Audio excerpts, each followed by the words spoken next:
সুপ্রিয় দর্শক, আসসালামু আলাইকুম। দর্শক দেখছেন এক কর্মকার ভাই, এই যে ছুরি বা এই যে এখন যে ঈদের সামনে, কোরবানিদের সামনে যে চাপড় সব কিছু আছে দাদার কাছে। দাদা কোন কোন হাটে করেন?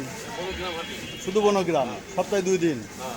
তা আসলে লোকজন তো পাবে এই যে চাকু চাপড় সব কিছু, তাই না?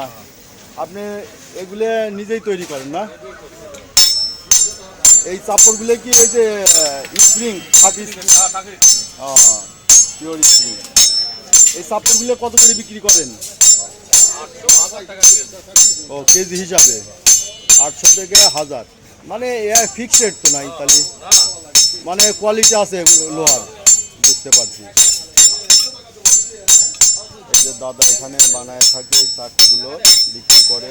এই যে চাপড় যাদের দরকার কোরবানিদের সামনে আসবেন বনগ্রাম হাটে।